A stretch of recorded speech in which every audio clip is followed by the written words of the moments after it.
जय हिंद दोस्तों, मेरे चैनल डिफेंस डिस्कशन में आप सभी का स्वागत है। आई होप आप सभी ठीक होंगे। दोस्तों, बड़े अहम मुद्दे पर बातचीत करनी है। ये मुद्दा असम राइफल के मेरे भाइयों से जुड़ा हुआ है। एमएसपी का मुद्दा है। दरअसल अभी तक इंडियन आर्मी के जवानों को एमएसपी मिलता है। एमएसपी की बात करें तो मिलिट्री सर्विस पे, जिसमें जवान जेसीओ को 5,500, एमएनएस को लगभग 10,000 के आसपास और अफसर साहिबान को 15,000 के आसपास। लेकिन अब जो चर्चाएं हैं, जो जानकारियां आ रही हैं कि 8वें वेतन आयोग में जवान का एमएसपी बढ़कर 12,000 हो जाएगा, जेसीओ का एमएसपी बढ़कर 18,000 हो जाएगा और अफसर साहिबान का एमएसपी जो है 30,000 हो जाएगा। लेकिन अब जो सवाल है जिसके ऊपर बातचीत बहुत जरूरी है कि इंडियन आर्मी के अफसर ही असम राइफल में जाते हैं, नॉर्थ ईस्ट में या फिर जम्मू कश्मीर में, जहां पर भी असम राइफल है। वहां पर जो साहिबान, अफसर साहिबान जाएंगे उन्हें एमएसपी मिलेगा, लेकिन जिन ट्रुप्स के ऊपर वो कमांड करेंगे उन ट्रुप्स को एमएसपी नहीं है। यानी कि असम राइफल के जवानों को एमएसपी नहीं है, उन्हें एमएसपी नहीं मिलता है। और इसी मुद्दे पर बातचीत बहुत जरूरी है। ये मुद्दा उठना चाहिए, इस मुद्दे पर बात होनी चाहिए और कई मंचों पर यह बात होनी चाहिए कि कैसे पॉसिबल हो सकता है कि जब जो कमांडर है उसे मिलिट्री सर्विस पे मिल रही है, लेकिन जो ट्रुप्स हैं उसे एमएसपी नहीं मिल रही है। एक ही काम है। किसी भी ऑपरेशन की सक्सेस इस बात पे डिपेंड करती है कि ट्रुप्स का मोरल कैसा है। अगर ट्रुप्स का जोश हाई है तो नेचुरली वो ऑपरेशन सक्सेस होगा ही होगा। और इस मामले में हमारे असम राइफल भाई कभी पीछे नहीं रहे और कई ऐसे ऑपरेशन हैं जो उन्होंने बहुत सफलतापूर्वक पूरे किए हैं। लेकिन बड़ा सवाल एमएसपी पर आ जाता है कि जो कमांडर है, जो मेजर साहब हैं या कैप्टन साहब उस ट्रुप को लीड कर रहे हैं किसी ऑपरेशन में, उसे उन हालातों में काम करने के लिए 30,000 रुपया या आज के हालात में 15,000 रुपया मिलेगा, लेकिन जो ट्रुप्स हैं उसे उन हालातों में काम करने के लिए कुछ नहीं मिलेगा। तो ये तो फिर भेदभाव हुआ, बहुत ज्यादा भेदभाव हुआ। और 8वें वेतन आयोग में क्या इस भेदभाव को दूर किया जाएगा क्या? क्योंकि देखिए, जो काम इंडियन आर्मी करती है वही काम असम राइफल करती है। मैं दूसरी सीएपीएफ को नहीं जोड़ता हूं, लेकिन असम राइफल और इंडियन आर्मी का काम एक जैसा है। आप इस चीज को नहीं नकार सकते। और मैंने तो काम किया उनके साथ, मैंने नौकरी किया, तो मुझे पता है कि जो काम हम करते हैं वही काम वो लोग करते हैं। तो यहीं से सवाल उठ रहा है कि क्या, क्योंकि जहां तक मुझे पता है कि तीसरे वेतन आयोग तक असम राइफल के जवानों को वो सब फैसिलिटी मिलती थी जो इंडियन आर्मी के जवानों को मिलती थी, लेकिन उसके बाद जो है धीरे धीरे फैसिलिटीज कम हुई। तो क्या जो गलतियां पहले हुई हैं, मोदी सरकार उन गलतियों को सुधार रही है? क्या इस गलती को भी सुधारा जाएगा?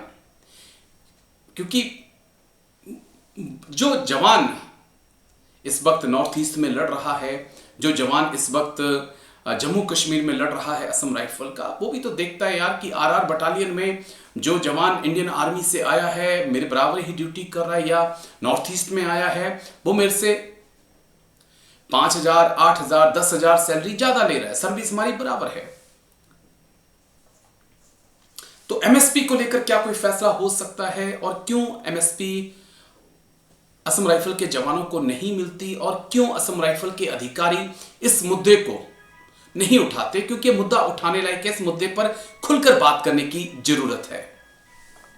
सर जय हिंद। मेजर जनरल पीके सहगल सर, जय हिंद। बहुत बहुत शुक्रिया समय देने के लिए। Thank you sir.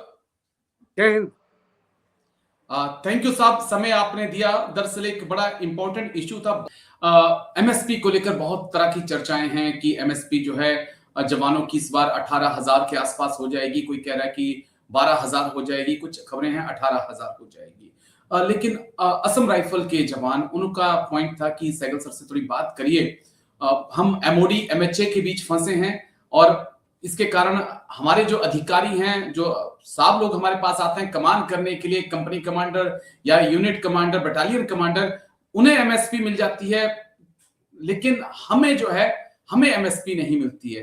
कैसे इस ड्यूल कंट्रोल को देखते हैं सर? एक क्योंकि अगर एक अफसर किसी ऑपरेशन में जा रहा है, ट्रुप को लीड कर रहा है, तो वो जो ट्रुप है उसे वो एमएसपी नहीं है, लेकिन उस अफसर को वो एमएसपी है। इसे आप कैसे देखते हैं और क्या आने वाले वक्त में उम्मीद करें कि असम राइफल के जवानों को भी सेना मेडल के बाद एमएसपी मिले? सर देखो, इसमें किसी प्रकार का कोई शक नहीं होना चाहिए कि जो ट्रुप्स है वो उसी माफी का उनके ऊपर रिस्क है, उसी माफी का डेंजर है, उसी माफी की कार्रवाई कर रहे हैं जो अफसर जो लीड कर रहे हैं। उनको हर प्रकार की वही सहूलतें मिलनी चाहिए जो अफसर को मिल रही है। अगर इस माफी की क्या कहते हैं डिफरेंसेस हैं तो जल्द से जल्द इनको पूरा पूरा करना चाहिए, बिकॉज मोरल एंड मोटिवेशन के लिए बहुत ही लाजमी है। अगर आपको याद होगा कि सेना मेडल का जब एक असम राइफल के जवान को सेना मेडल मिला तो उसको जो है उस माफी के पक्ष जो आर्म फोर्सेस को मिलते हैं वो नहीं दिए गए। और पंजाब में हरियाणा हाई कोर्ट ने साफ तौर पे कहा कि ये गलत है, उसके हर प्रकार से वही पक्ष मिलने चाहिए, वही सहूलतें मिलनी चाहिए जो आर्मी को मिलना चाहिए, आर्मी के जवान को मिलती है, क्योंकि वास्तव में उसने देश के लिए अपनी जान के लिए भी हथेली पे रखी। उसने उसी माफी के रिस्क लिए, उसी माफी देश की सिक्योरिटी और देश की अखंडता को कायम कर रहा है। ऐसे में जब उसको सेना मेडल मिलता है तो उसको जो सेना मेडल में चाहे वो पैरामिलिट्री वाला हो या ऑपरेशनल फोर्सेस का हो, उसको सेम पक्ष मिलने चाहिए। इसी माफी का अगर ऑफिसर को पक्ष मिल रहे हैं तो ये तो मेरे मुताबिक बड़ी जबरदस्त नाइंसाफी है कि उसके नीचे जो उसके कमांड है उसको ना मिले। अगर मैं ऑफिसर हूँगा तो मैं तो डिक्लाइन कर दूंगा कि अगर मेरे कमांड को आप नहीं दे रहे तो there is no question, I should get that. Officer always has to lead with a personal example from the front. और ये बहुत ही लाजमी है कि ऑफिसर जो है बेंड करें बैकवर्ड्स टू इंश्योर कि उनके जवानों को उसी माफी की तमाम सहूलतें मिले जो अफसर को खुद मिल रही है।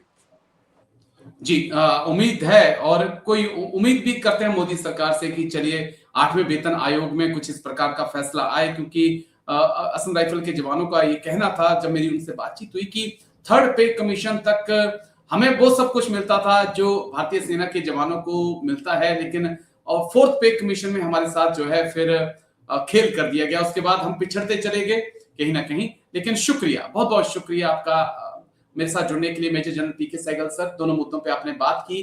थैंक यू सर, जय हिंद, take care sir. Thank you sir. मेरे को लिंक भेज देना। Thank you sir.